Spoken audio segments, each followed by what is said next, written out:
Oke, bab 8. Ini kalau di materi yang di buku lain gitu ya. Ini bab 8 terkait dengan perusahaan dagang. Nah, perusahaan dagang dan ketentuan bisnis serta perlakuan akuntansi. Nah, pertama yang akan kita pelajari adalah jenis-jenis perusahaan. Kenapa sih jenis-jenis perusahaan? Ya karena agar tahu bedanya apa. Kemarin di setengah semester yang lalu kita sudah belajar tentang perusahaan jasa.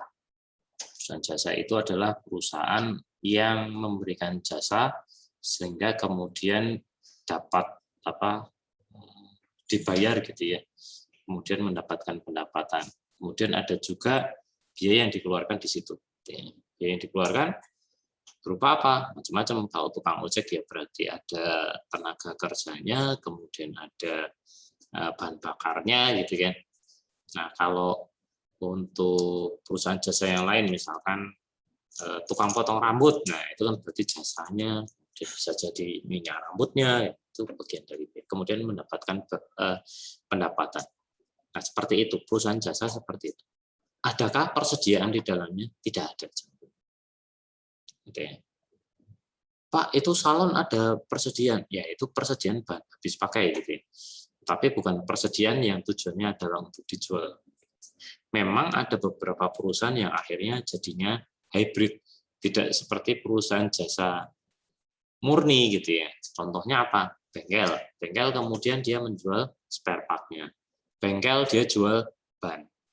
Berarti sebenarnya dia menjalankan dua fungsi, yaitu perusahaan jasa di satu sisi, tetapi dia juga melakukan transaksi perusahaan dagang. Oke, sekarang kita bahas dulu perusahaan dagang. Perusahaan dagang itu apa sih? Adalah perusahaan yang kegiatan utamanya itu membeli barang, kemudian dengan tujuan untuk dijual kembali. Selisih antara harga beli dengan harga jual itu ialah yang namanya laba, gitu ya, laba kotor. Nah, kelebihannya di situ. Pak, kalau perusahaan itu beli barang, kemudian harga beli dengan harga jual itu sama, bisa nggak? Bisa saja. Tapi harga belinya ternyata dapat diskon, sehingga marginnya atau labanya itu sedikit. Gitu ya. Dan dia tetap mempertahankan dengan harga pasar. Tapi kalau sama, ya daripada sama, mendingan ya udah diem aja kan. Gitu ya. Karena tidak mungkin perusahaan akan bisa bertahan ketika harga beli sama dengan harga jual. Loh kok gitu? Iya dong. Nah, terus karyawannya mau digaji pakai apa? Gitu ya. Berarti cuman jadinya adalah perusahaan ya itu tadi sosial gitu ya. Nah, karena tujuan sebuah perusahaan adalah menghasilkan laba. Oke, itu. Berarti beli barang, perusahaan dagang beli barang kemudian dengan tujuan untuk dijual kembali. Itulah perusahaan dagang. Kalau perusahaan jasa nggak ada persediaan, betul. Kalau perusahaan dagang ada nggak? Ada. Karena perusahaan dagang itu beli barang, berarti barang yang tersedia untuk dijual, yang dibeli tadi, kan memang tujuannya mau dijual. Nggak mungkin dong dia kemudian tidak punya persediaan sama sekali gitu ya. Karena sewaktu-waktu bisa jadi orang beli gitu ya. Maka akan ada persediaan. Namanya adalah persediaan barang dagangan. Ya. Kalau bahasa Inggrisnya adalah inventory atau merchandise inventory. Gitu. Nah, kemudian bagaimanakah dengan perusahaan manufaktur? Nah, beda lagi dengan perusahaan dagang. Beda, meskipun nanti perusahaan manufaktur juga jualan. Gitu.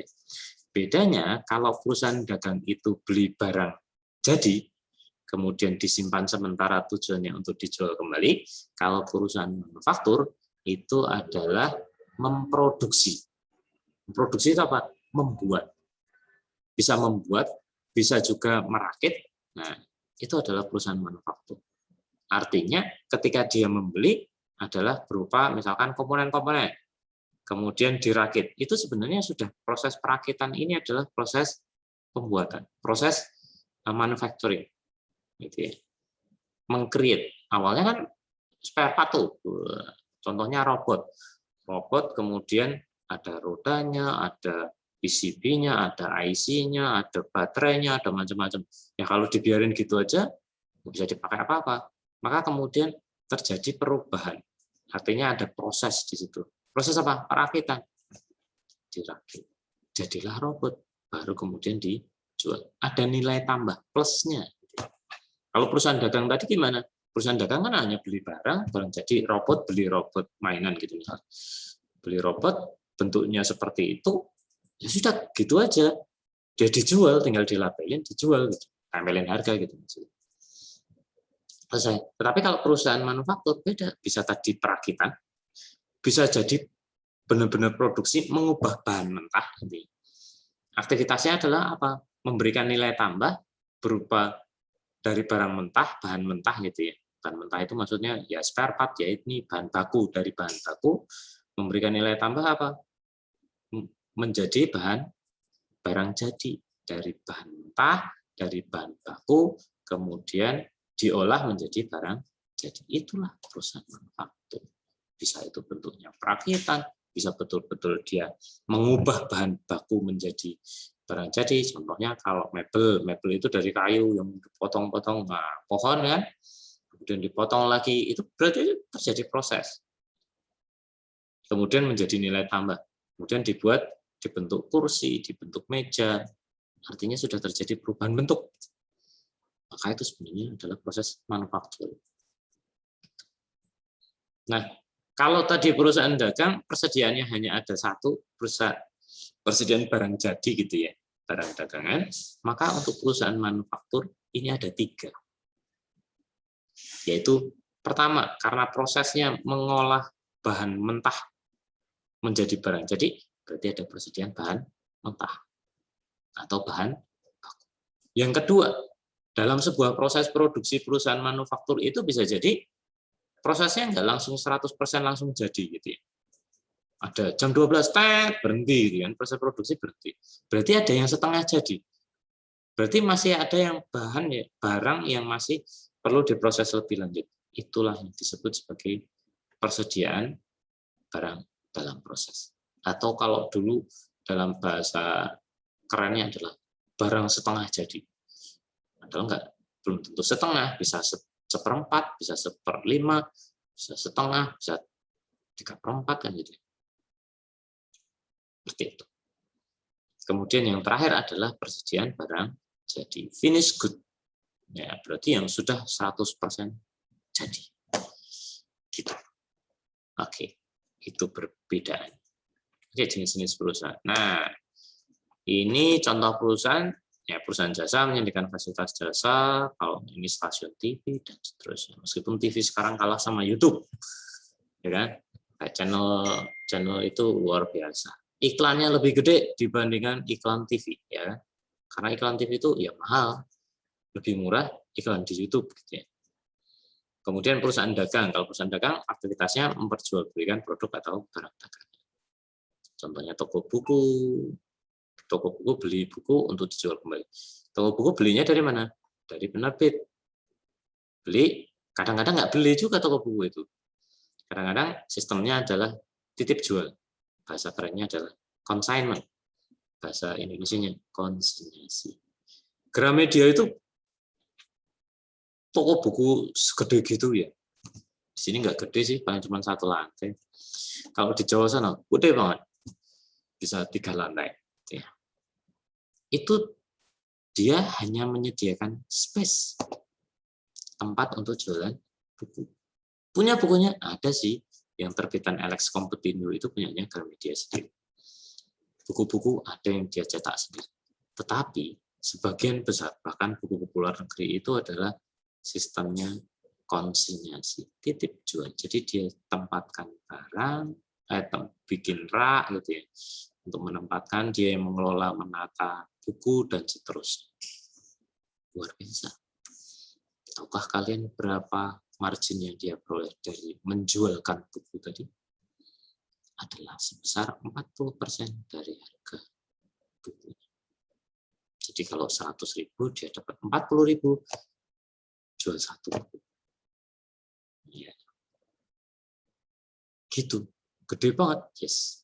Karena operasional dia juga cukup besar.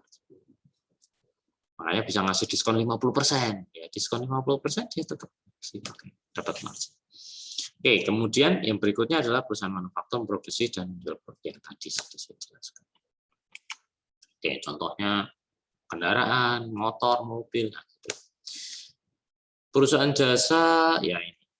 Output yang disediakan tidak dapat dilihat dan tidak dapat disimpan. Iya, tapi bisa dirasakan. Potong rambut nggak bisa, tapi bisa dirasakan. Jadinya rambutnya rapi, gitu ya. Kemudian perspektif akuntansi, hubungan antara biaya dan pendapatan relatif. Sulit untuk ditentukan. Susahnya gimana? Potong rambut. Tadi berapa ya? Berapa kira-kira biayanya berapa ya? Nggak bisa. Dokter, cuman dibedakan dokter biasa dengan dokter spesialis. Kalau dokter spesialis itu tarifnya 200.000, 250.000 gitu ya. Kalau yang dokter umum 100.000. Tapi kemudian apakah pas? Kadang yang 100.000 ini mungkin lebih banyak. Karena apa? Datang sebentar, kemudian konsultasinya cepat gitu. Tapi pasiennya banyak gitu. Tapi apakah pas segitu layanannya? Nggak bisa. Kalau kita hitung berdasarkan aktivitas berapa waktu, berapa menit, repot. Nah, itu perusahaan. Kemudian contohnya ini perusahaan penyewaan kendaraan, bank, kantor akuntan publik, bengkel, gitu ya, itu perusahaan jasa. Dan rata-rata kalau misalkan bengkel itu dia jualan juga. Dokter itu jualan juga loh. Jualan apa? Obat. Dan sekarang tahukah kalian bahwa bisnis kesehatan itu lagi booming di masa pandemi, luar biasa. Satu apa? Masker, masker pasti ada kan? Ya. Jualan masker, mulai dari masker yang model A, B, C, D, E sampai yang pakai apa namanya? Ada ventilator, bukan ventilator, ada membrannya itu sehingga kita napasnya jadi ya biasa aja meskipun ini ketutup gitu karena membrannya itu buka tutup. Begitu kita hembus dia akan buka, begitu kita menghirup dia akan tutup. Ada klapnya, ada valve, seperti itu. Nah, itu industri kesehatan itu menempati nomor 1 sebagai kontribusi pendapatan regional bruto. Kata. Yang kedua apa? Perusahaan manufaktur ternyata penyumbang. Ternyata manufaktur kita meskipun kondisi seperti ini cukup besar. Yang ketiga jasa konstruksi, jalan ya. Meskipun bangunan sekarang juga enggak, tapi jalan tetap jalan terus. Ya, baru yang lain. Oke. Tetap ada itu. Oke, kemudian karakteristik perusahaan dagang. Nah, outputnya bentuk fisik disebut sebagai barang dagangan atau bahasa kerennya barang dagangan itu merchandise inventory atau inventory tadi sudah saya sampaikan. Kemudian kegiatan utamanya adalah untuk membeli barang dagangan dengan tujuan untuk dijual kembali.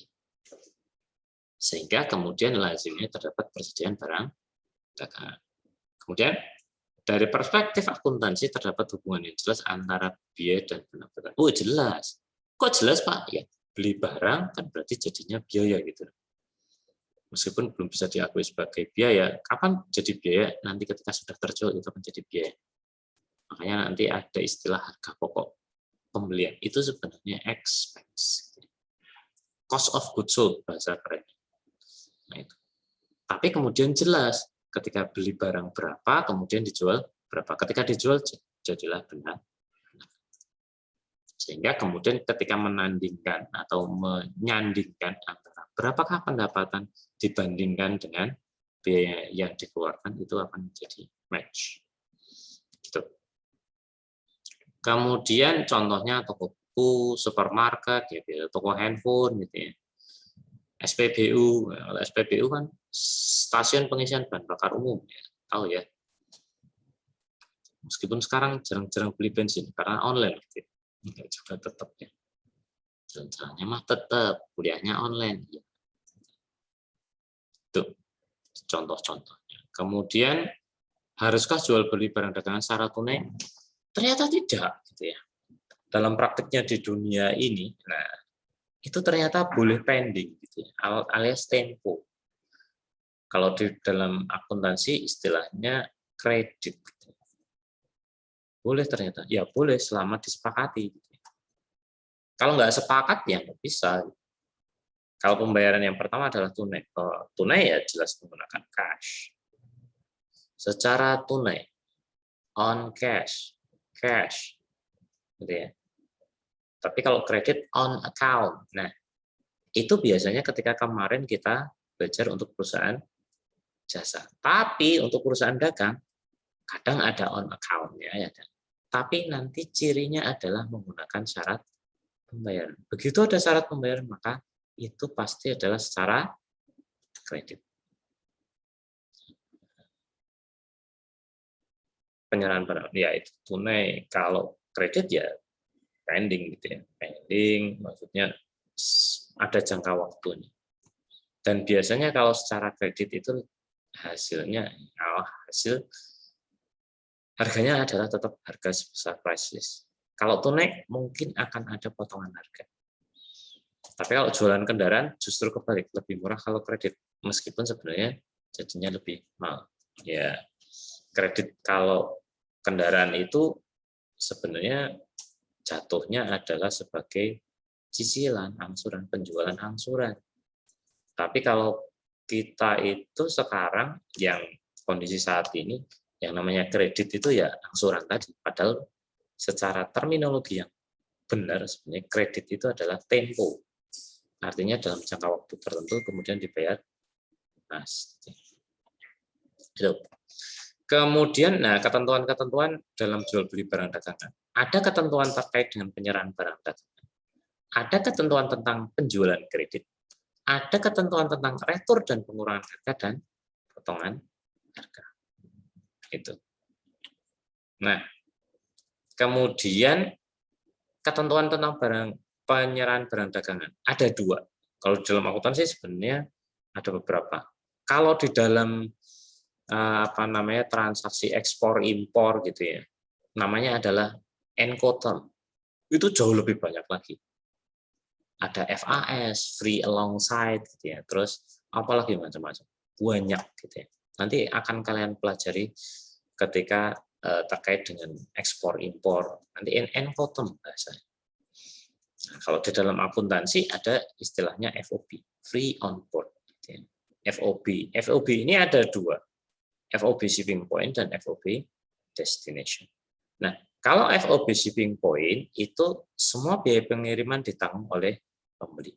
Maksudnya Pak, ya, kalau FOB shipping point tanggung jawab penjual itu hanya mengantar sampai dengan ekspedisi. Kadang ekspedisinya atau jasa pengirimannya gitu ya, atau forwardernya kalau ekspor impor gitu ya, itu akan datang menjemput. Nah, yang membayar biaya angkutnya siapa? Ongkirnya. Atau bayar kurirnya itu siapa? Adalah pembeli.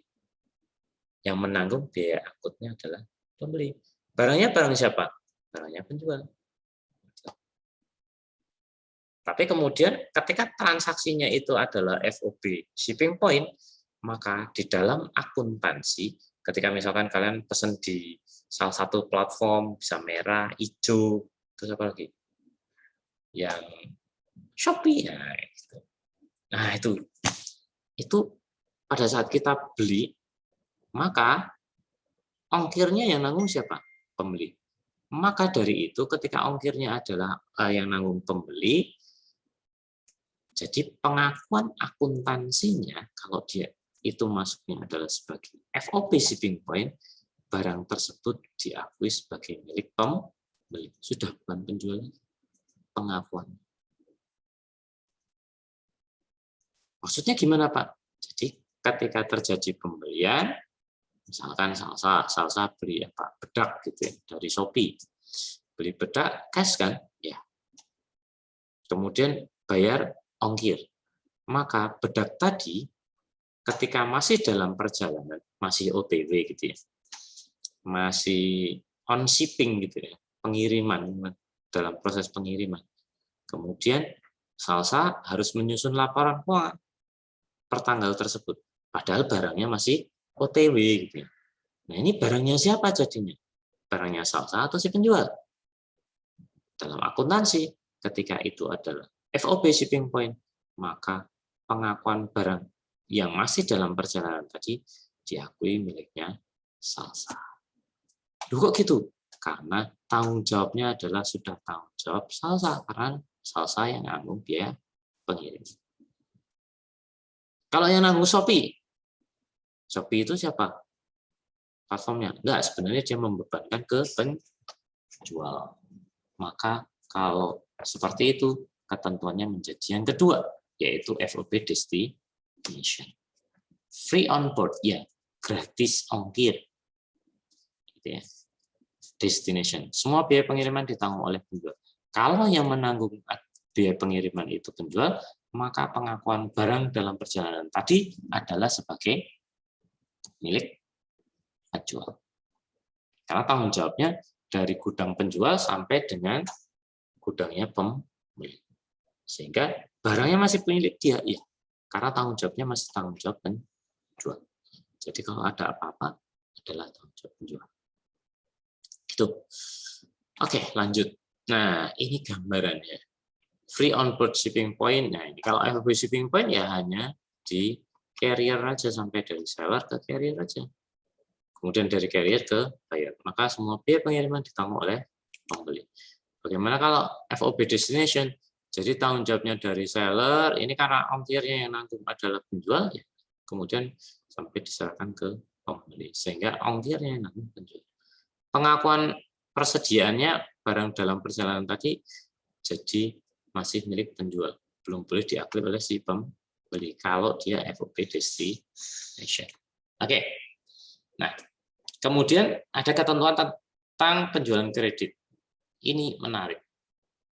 Kalau kemarin di perusahaan jasa kita ketemu yang namanya on account, gitu ya, maka di sini kemudian kita ketemu dengan ketentuan penjualan kredit atau syarat pembayaran bahasa.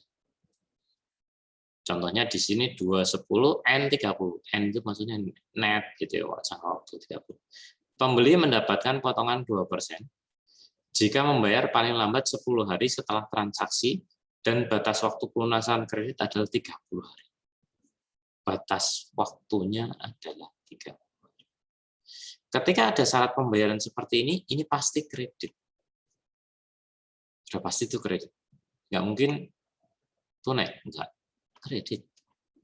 Kemudian ada lagi ketentuannya adalah EOM, end of month, yaitu batas waktu pelunasan kredit adalah akhir bulan. Oke. Nah, contohnya di sini 210 per N30. Angka 2 menunjukkan besarnya potongan. Kalau di sini 5 berarti 5%. Kalau di sini 10 berarti 10%. Gitu.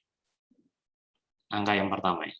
Angka 10 menunjukkan tenggat waktu di mana potongan. Ini adalah 10 ini masa mendapatkan diskonnya, potongannya. Kalau lewat nggak dapat. Kemudian angka 30, angka N mewakili jumlah hari, kemudian angka 30 menunjukkan tenggat waktu alias jatuh temponya. 30 itu 30 hari dari mana, Pak? Setelah tanggal transaksi. 10 itu 10 apa, Pak? 10 hari setelah tanggal transaksi. Contohnya sekarang adalah tanggal 8. Nah, kalau saat ini adalah tanggal 8, berarti 8 nih. 8 berarti jatuh temponya untuk mendapatkan diskon, jangka waktu terakhir mendapatkan diskon tanggal berapa? Berarti adalah 8 plus 10. Jadilah tanggal 18. Terus jatuh temponya kapan? Ya berarti tinggal 8 ditambah 30 hari gitu ya. Plus 30 hari berapa? Tanggal 8 bulan berikutnya atau tanggal 7 bulan berikutnya. Tergantung jumlah hari dalam bulan tersebut. Itu ya, jadi ada ini. Kalau EOM, ya ini, pelunasan kredit paling lambat adalah akhir bulan di bulan yang sama dengan transaksi. Berarti transaksinya kalau sekarang adalah tanggal, contohnya tanggal 18, EOM, berarti 18 apa ini? Ini 18 Juni. Berarti nanti per akhir bulannya, EOM, end of month, ya berarti akhir bulan Juni ini harus dilunasi. Jatuh tempo. Maka jika jual beli beradakan tanggal 3 Desember, maka pembeli harus melunasinya paling lambat 31 Desember. Nah, contoh. Kalau tanggal 23 Desember ya sama. Berarti 31 Desember akhir. End of month gitu ya. Nah, kemudian ketentuan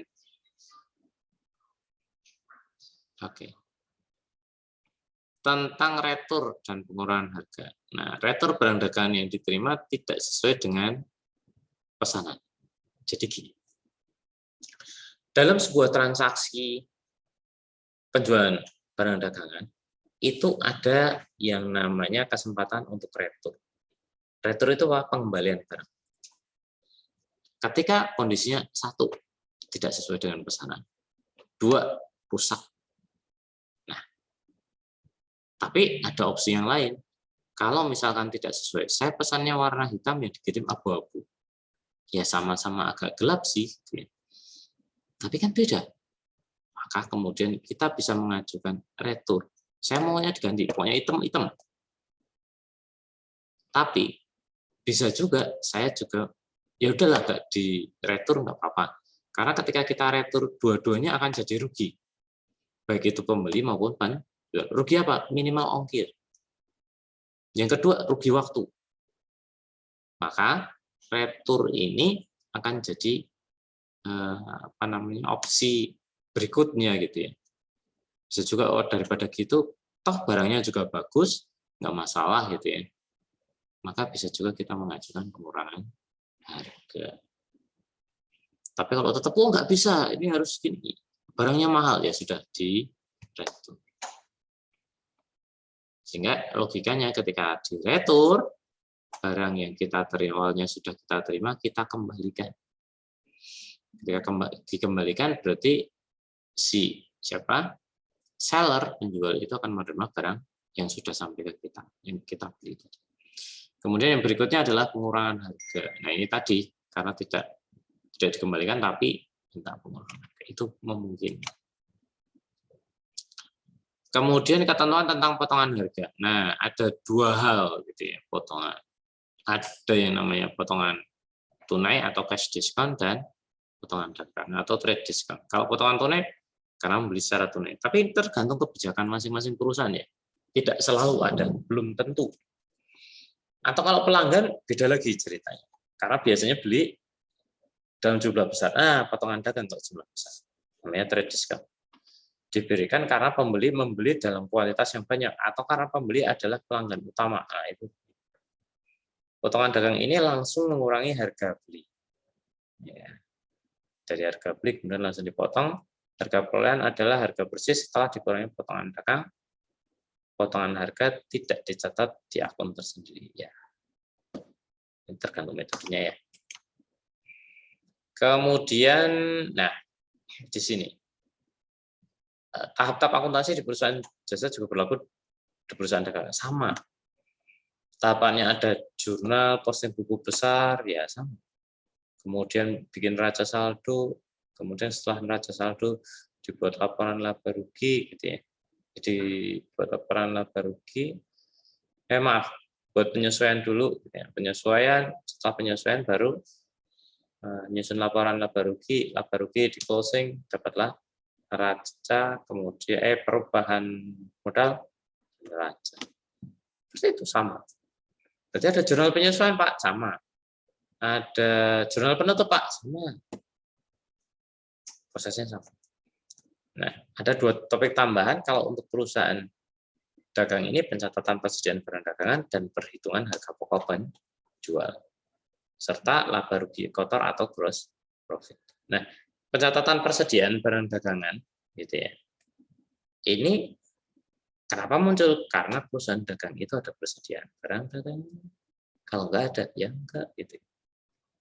Maka karena barangnya tadi persediaannya tadi sudah dibeli, kemudian disimpan di gudang, kemudian dijual kembali, maka akan muncul yang namanya harga pokok penjual.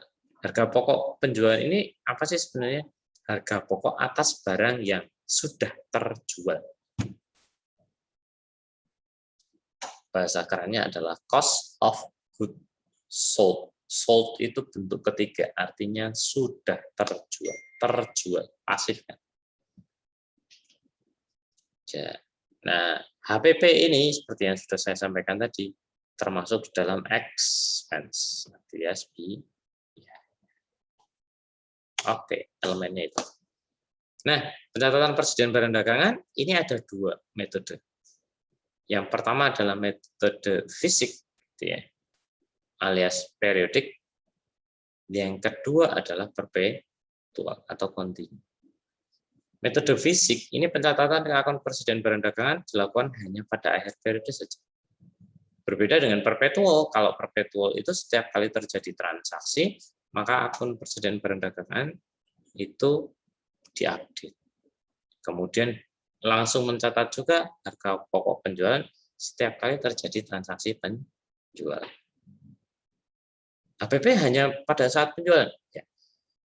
Karena judulnya saja adalah harga pokok barang yang sudah terjual, harga pokok penjualan. Cost of goods sold, cost atas barang yang sudah terjual, ya berarti kita catat ketika barangnya sudah terjual pada saat penjualan, bukan pada saat pembelian. Itu kuncinya di situ. Nah, bedanya apa sih metode perpetual dan periodik ini? Ada faktor perbedaan, yaitu satu, dasar pencatatan.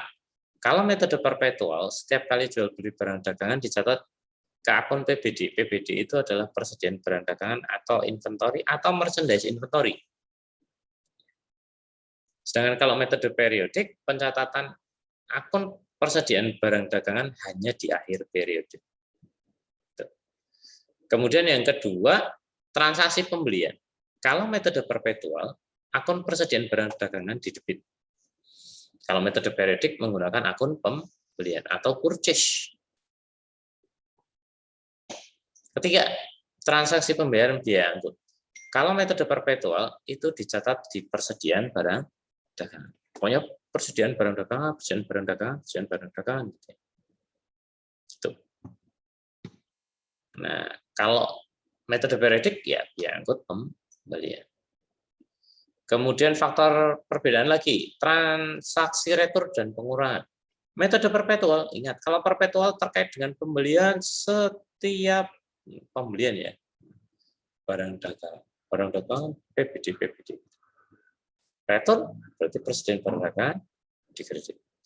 Metode periodik, retur dan pengurangan pembelian di kredit. Penerimaan potongan pembelian, ya, kalau potongan pembelian PBD-nya juga di kredit. Persediaan barang dagangan di kredit untuk perpetual, metode periodik ya sesuai dengan transaksinya, Pak. Oh, akun potongan pembelian atau sales discount. Kalau retur, kok sales juga. Purchase discount. Kalau retur, ya berarti purchase return. Kemudian yang keenam, transaksi penjualan. Maka kalau metode perpetual, akun penjualannya di kredit, ya, tergantung kalau transaksinya syarat tunai berarti cash-nya di debit, kemudian penjualannya di kredit. Kalau syarat cash, ya cash-nya di debit. Kalau kredit, account receivable. Kemudian persediaan barang dagangannya di kredit dan HPP-nya di debit. Nah, ini dia beda di poin yang kedua. Kalau metode periodik ya hanya akun penjualan di kredit, kalau tunai ya cash-nya di debit atau account receivable-nya di debit. Kemudian jurnal penyesuaian, maka untuk metode perpetual tidak ada jurnal penyesuaian terkait dengan transaksi penjualan atau pembelian barang dagangan. Ini harus saya tegaskan. Bukannya nggak ada penyesuaian, ya tetap ada penyesuaian, sama kalau penyesuaiannya tidak terkait dengan jual belinya sama. Kemudian metode periodik, ini terdapat jurnal penyesuaian, akun persediaan barang dagangan, dan atau ikhtisar laba, tergantung. Berarti nanti ada penyesuaiannya, ya.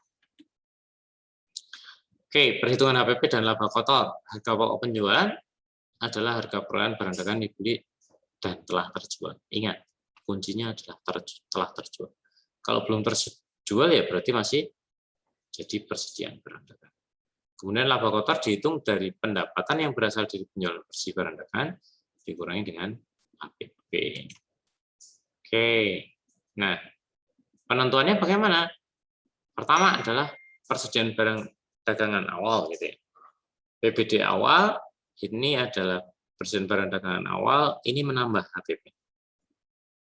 Pembelian selama 1 periode menambah HPP. Potongan pembelian mengurangi, karena potongan pembelian ini merupakan akun kontra dari pembelian. Retur mengurangi HPP. Kemudian biaya angkut pembelian selama 1 periode menambah.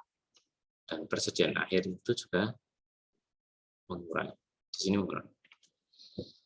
Logikanya gimana sih Pak? HPP itu dihitung jadi gini. Kalau pertama kita punya 10 pensil, kemudian ini persediaan awal. Kemudian kita beli lagi 20 pensil. Berapa totalnya sekarang? 30. Kemudian selang waktu berlalu, selang 1 bulan, kemudian kita hitung. Awalnya tadi berapa? 10 persediaan awal ditambah dengan 20 beli. Oh, ada ongkirnya. Ya sudah, ongkir. Berarti kita masuk. Kemudian setelah akhir periode, akhir bulan, dihitung. Ternyata sisanya tinggal 5. Berapakah yang sudah terjual? Berarti caranya adalah 10 ditambah 20, ya kan? Totalnya jadilah 30. Yang tersisa sekarang berapa? 5. Berapa yang terjual? 25. Nah, itu sama dengan harga pokok penjualan. Dengan asumsi tidak ada kehilangan, tidak ada kebakaran, dan seterusnya ya. Ya. Pak itu dimakan tikus ya? Enggak, bukan itu maksudnya. Asumsinya adalah semuanya normal. Oke. Sehingga, nah, cara menghitungnya. Harga pokok penjualan seperti ini. Jadi, ada persediaan awal. Persediaan awal itu adalah awal periode, persediaan yang ada di awal periode. Kemudian ditambah dengan pembelian, dikurangi dengan potongan pembelian, dikurangi dengan retur dan pengurangan pembelian, dapatlah harga bersih pembelian. Ditambah dengan biaya angkut pembelian, dapatlah harga perolehan yang dibeli 1 periode. Jadi harga perolehan dibeli 1 periode ditambah dengan persediaan awal, jadilah barang yang siap untuk dijual. Kemudian dikurangi dengan persediaan akhir, jadilah harga pokok penjualan. Harga pokok atas barang yang terjual. Itulah PP. Oke. Selanjutnya, nah, sistem penentuan cost atau harga perolehan barang dagangan. Itu ada first in first out, kemudian last in first out, kemudian ada simple average, ada weighted average, dan sebenarnya ada satu lagi, yaitu specific identification. Itu nanti kita pelajari di inventory. Nanti ada persediaan. Ada pembahasan sendiri. Oke, laba bruto dan laba rugi. Ya. Laba bruto itu apa sih? Laba bruto itu masih laba kotor. Laba bruto itu laba yang diperoleh sementara, yaitu berasal dari penjualan bersih, gitu ya, dikurangi dengan harga pokok penjual. Makanya penting sekali harga pokok penjual. Jadilah laba bruto. Jadi penjualan dikurang. Laba bersih itu dari mana? Penjualan dikurangi retur, pembelian dan potongan. Retur penjualan dan potongan penjualan. Maka dapatlah penjualan bersih. Kemudian laba bruto dikurangi biaya operasional, dapatlah laba operasional. Kemudian ditambah dengan laba lain-lain dan biaya lain-lain, dapatlah laba rugi non operasional, sehingga laba rugi bersihnya berapa? Ya, sudah tinggal dikurangi. Ya, 118 dikurangi 5 juta gitu ya.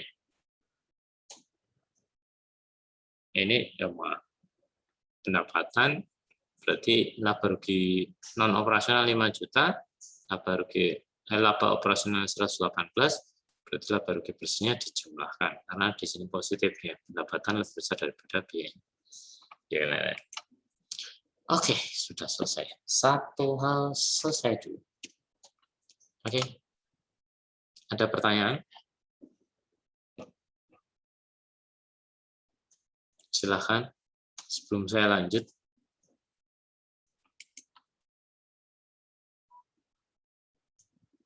Biasanya Shalini.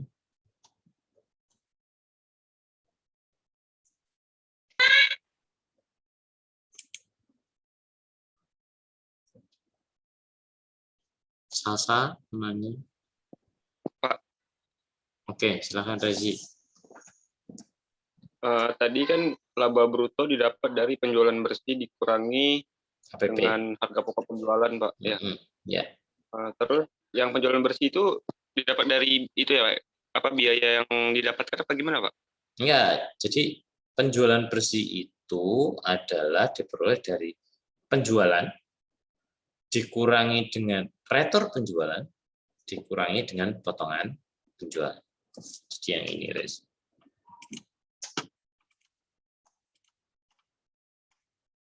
Nah, ini dia. Ini HPP. Ini.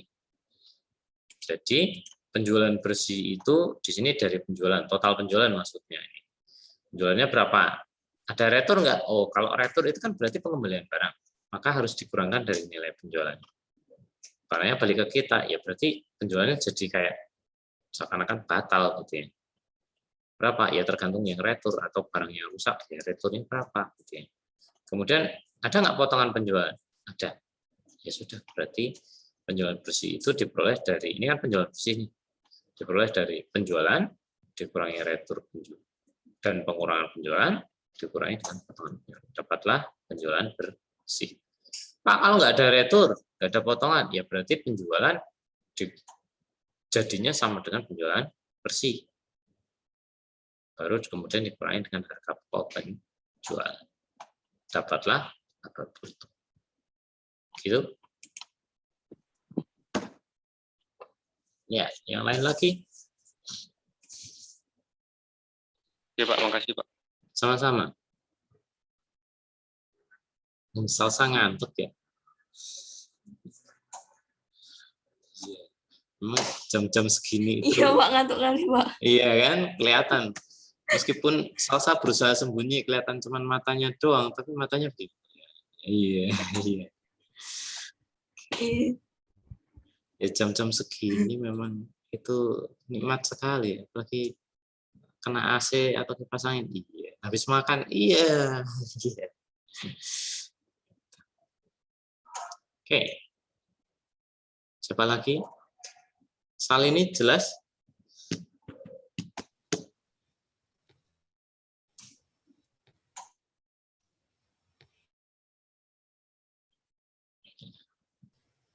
Jaringan Shalini kurang bagus, Pak. Jadi macet-macet dari tadi. Oh, macet-macet. Ya udah. Ini tadi saya record. Oke.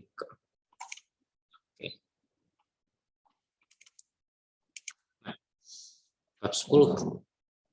Metode perpetual. Ini lanjutan dari yang tadi.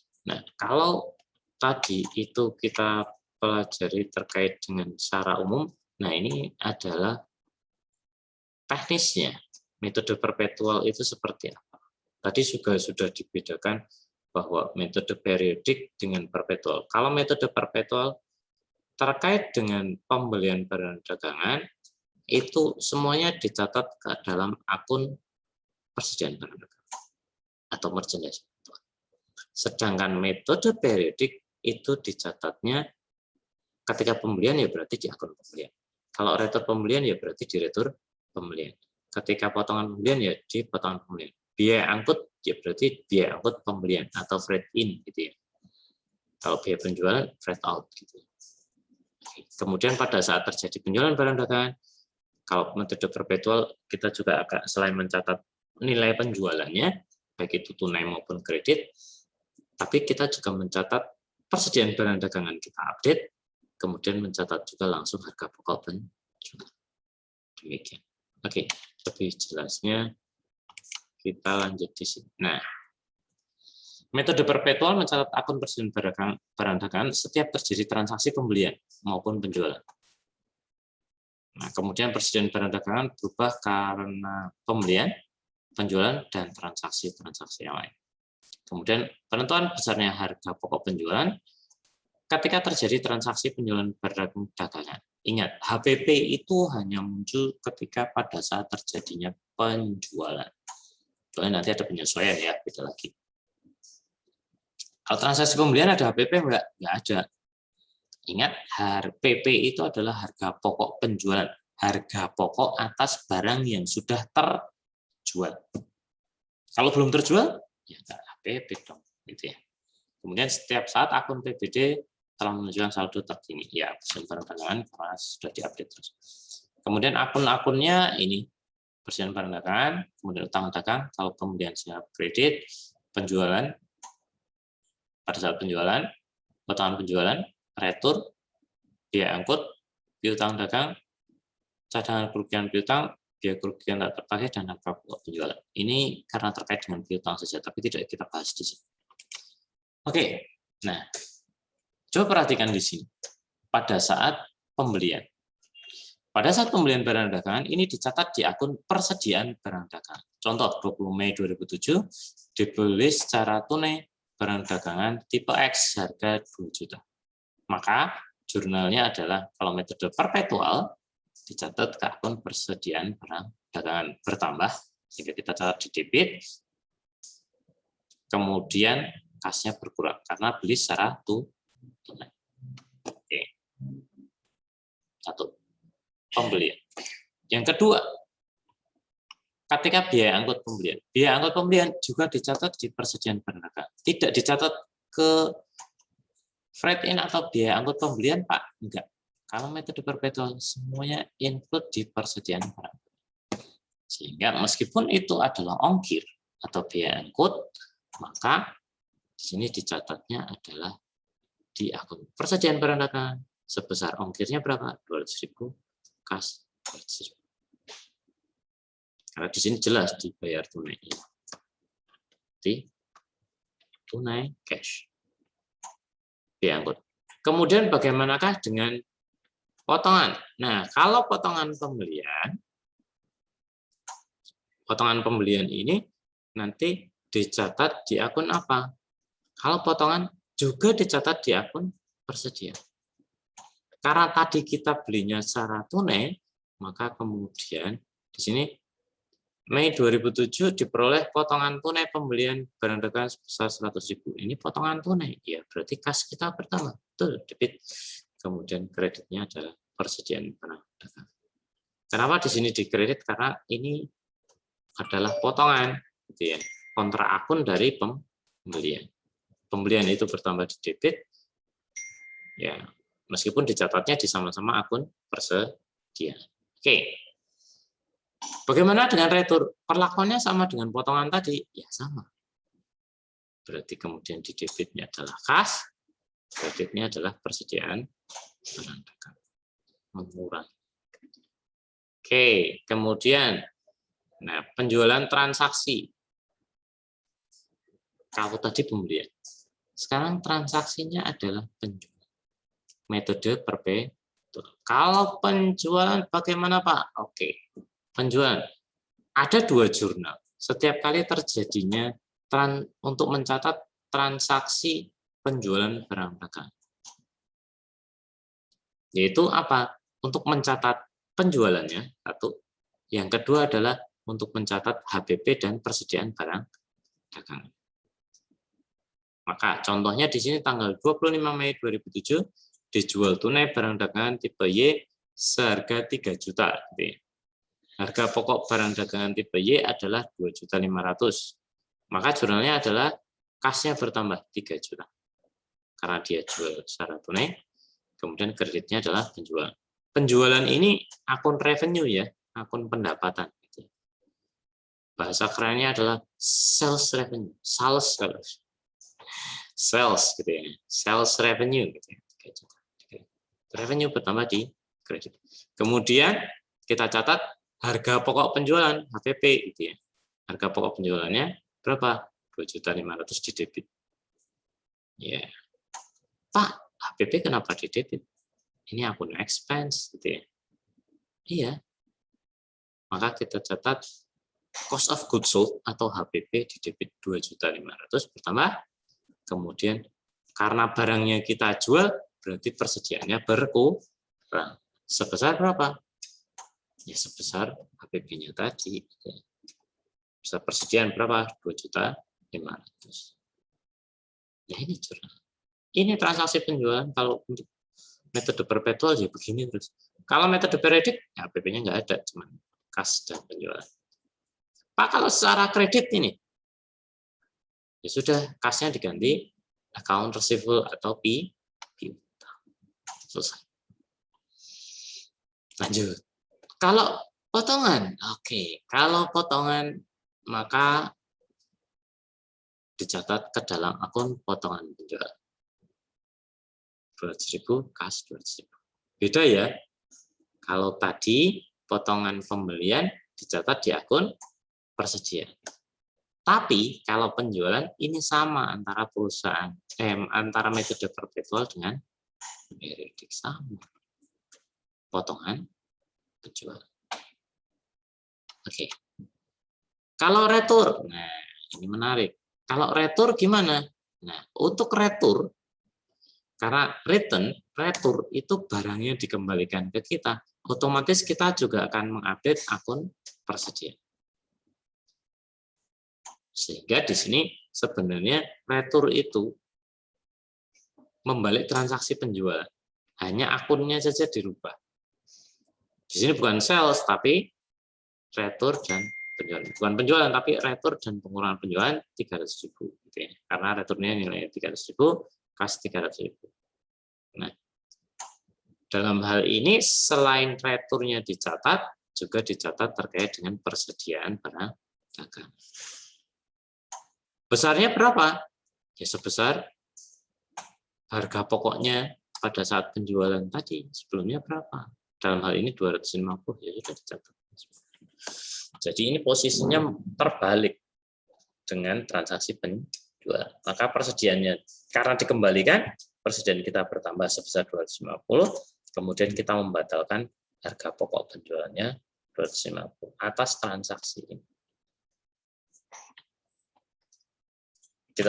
Terus berikutnya adalah pembuatan raca. Berarti transaksinya selesai gitu aja Pak. Ya, yang lain-lain tetap sama seperti perusahaan jasa. Ini ada tambahan saja. Kalau untuk perusahaan dagang ada special case-nya kayak gini gitu ya. Nah, kemudian neraca saldo dan pencatatan penyesuaian. Nah, ini di neraca saldo akun persediaan barang dagangan tercantum di nilai persediaan. Ya, dan neraca saldo. Berarti setelah jurnal posting buku besar, ya kan? Setelah posting buku besar bikin neraca saldo. Ya. Ya sebesar saldo pada akhir periode di buku besar itu akan muncul di neraca saldo. Kemudian di neraca saldo terdapat akun HPP yang menunjukkan nilai HPP untuk satu periode. Ya. HPP-nya. Kemudian tidak perlu dibuat jurnal penyesuaian untuk persediaan. Ini untuk metode perpetual. Kalau metode periodik, tapi kalau metode perpetual, enggak. Kenapa? HPP-nya sudah otomatis terhitung, persediaan akhirnya juga sudah update. Otomatis ketika terjadi transaksi. Itulah kenapa kemudian sekarang jarang perusahaan menggunakan metode periodik, tapi lebih banyak menggunakan perpetual. Oke, kalau jurnal penutup atau pencatatan penutup atau closing entry sama saja, hanya kalau kalau perusahaan dagang di sini ada akun HPP ditutup ke ikhtisar laba rugi. Iya, HPP itu akun apa? Dia masuk elemen expense, ya harus ditutup ke income summary alias ikhtisar laba rugi. Kemudian penutupan akun-akun biaya ke akun ikhtisar laba rugi, iya sama. Ini kan sama aja dengan perusahaan jasa kemarin, sama. Kemudian penutupan akun penjualan, ya penjualan itu kan revenue, ya sama. revenue itu saldonya di kredit. Berarti kalau kita tutup ke debit. Yang di kredit apa? Income summary atau ikhtisar laba rugi. Ya, kemudian penutupan akun pendapatan non operasional ke akun ikhtisar laba. Kemudian akun ikhtisar laba rugi ditutup ke akun laba ditahan atau retain earnings. Ya. Jadi tutup. Kalau laba ya berarti income summary-nya di debit, kemudian laba ditahan atau retain earnings-nya di kredit. Kalau rugi berarti laba ditahannya di debit, kemudian ikhtisar laba ruginya di kredit. Baru kemudian penutupan akun dividen ke akun laba ditahan. Nah, ya. Laporan keuangan, metode perpetual maupun metode periodik, informasi tersaji ya sama. Ya tadi kalau laporan yang beda itu hanya laporan laba ruginya, cara menghitung laba atau ruginya yang tadi ditanyain Rezi. Berarti ada penjualan, kemudian kita hitung penjualan bersihnya berapa, penjualan setelah dikurangi retur penjualan dan potongan penjualan, dapatlah penjualan bersih. Dikurangi dengan harga pokok penjualan, dapatlah laba dan seterusnya. Oke, sudah selesai. 2 ini aja.